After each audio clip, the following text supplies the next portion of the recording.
본문은 우리에게 하나님이 사랑이시다라고 말씀하고 있습니다. 독생자를 우리에게 구원자로 보내주신 하나님의 사랑이 있기 때문입니다. 그 사랑을 본거나 너희도 서로 사랑하여라 이렇게 권면하고 있습니다.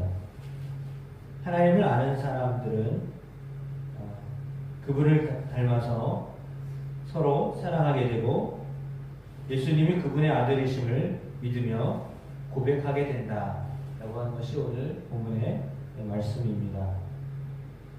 요한일서는 사랑하는 자들아 라고 하는 단어를 6번 기록하였습니다.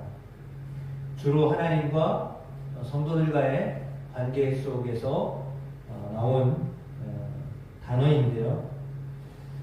우리가 서로 사랑하자라고 요한은 권면하면서 그 두 가지 이유를 제시하고 있습니다. 첫 번째는 하나님이 사랑이시기 때문이다 라는 것입니다. 사랑의 근원은 하나님으로부터 나옵니다. 사랑하는 자는 사랑의 근원이신 하나님께 속한 자이다. 두 번째는 더 구체적으로 사랑하는 자마다 하나님으로부터 나서 하나님을 알기 때문이다. 이렇게 말씀하고 있습니다. 하나님으로부터 나왔다 라고 하는 말은 요한이 자주 사용하는 표현인데요. 신자가 되기 전의 상황과 또 신자가 된 다음의 상황을 대조시킬 때 요한은 사랑이라고 하는 단어를 씁니다. 신자가 되기 전에는 생명이 없었습니다. 물론 하나님의 가족도 아니었습니다. 하나님을 알지 못해서 사랑하고는 무관한 삶을 살았습니다. 하지만 예수님이 그리스도이시다라고 하는 것을 믿는 다음부터는 하나님으로부터 태어나 하나님의 자녀가 되고 하나님의 가족이 됩니다. 하나님으로부터 난 자는 하나님을 아는 자다라고 말씀하고 있습니다. 하나님을 안다는 것은 하나님에 대한 지식을 소유한다라고 하는 것 이상의 의미가 있습니다. 그것은 그분의 계명을 지키는 것까지 포함되고 있는데요. 그 계명의 핵심이 바로 형제를 사랑하는 것입니다.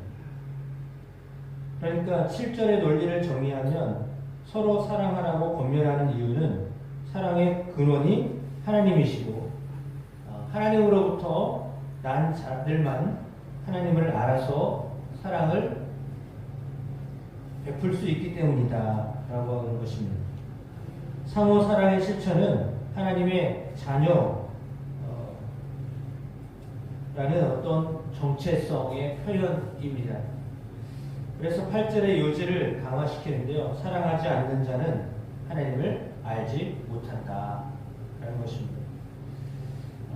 여기서는 약간 다른 이유가 제시되는데 하나님은 사랑이시다 라고 하는 이유는 사랑은 하나님의 여러 속성 중에 하나가 아니라 하나님이 하나님이시다 라고 하는 것을 규정해주는 어쩌면 가장 강력한 속성이 사랑이다 라고 하는 것입니다.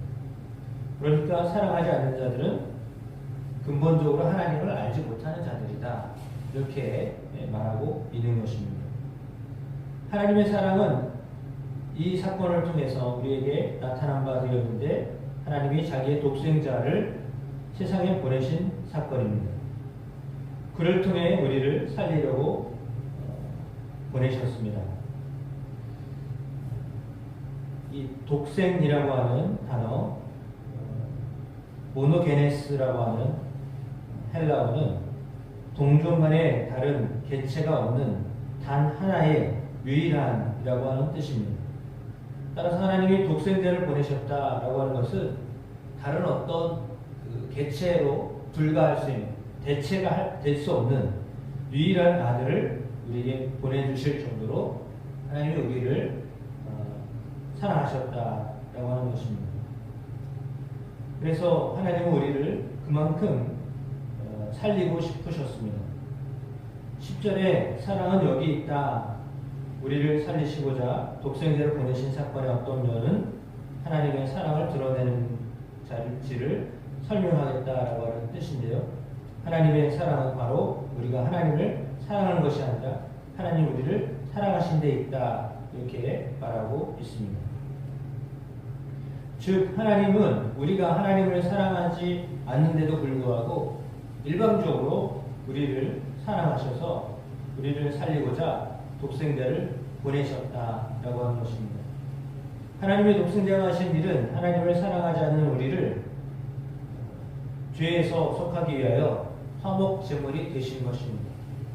사랑받을 자격이 없는 우리를 사랑하셔서 살리고자 하나뿐인 아들을 보내셔서 우리의 모든 죄악을 위하여 죽게 하신 것입니다. 하나님이 나타내신 이 사랑은 우리가 사랑을 실천해야 할 근거가 됩니다. 하나님이 이같이 우리를 사랑하셨다면 우리도 역시 이렇게 서로 사랑해야 하는 것이 마땅하다. 이것이 오늘 사도 요한을 통해서 하나님이 우리에게 주시는 말씀입니다. 이 마땅하다는 이야기는 우리가 하나님의 사랑을 받아서 하나님이 사랑이심을 아는 그의 자녀가 된 것에 근거합니다.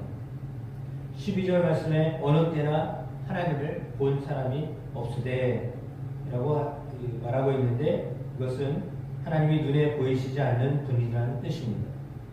만일 우리가 서로 사랑하면 하나님이 우리 안에 거하시고 우리가 서로 사랑할 때 사랑의 하나님이 우리 안에 이미 거하심이 드러난다는 뜻입니다. 더 나아가 우리가 서로 사랑할 때 그의 사랑이 우리 안에 온전히 이루어진다라는 말씀이죠.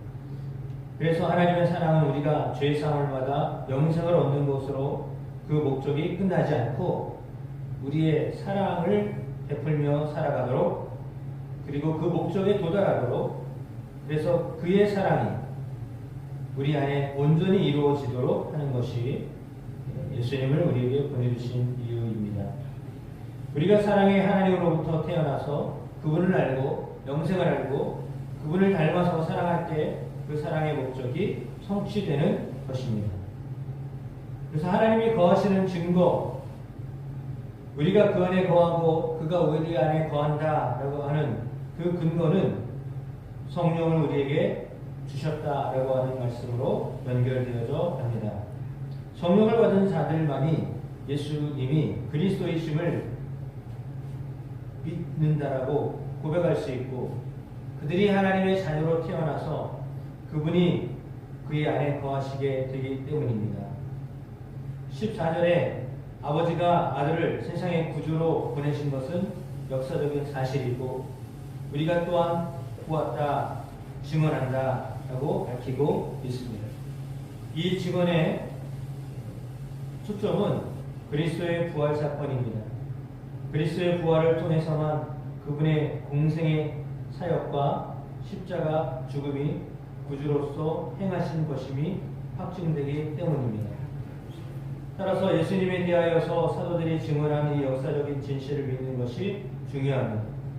예수를 하나님의 아들이다 라고 이렇게 시인하는 것, 그것은 예수님이 이 세상의 구주로 보냄받은 하나님의 아들이다 라고 하는 사도들의 증언을 믿는다는 증거입니다.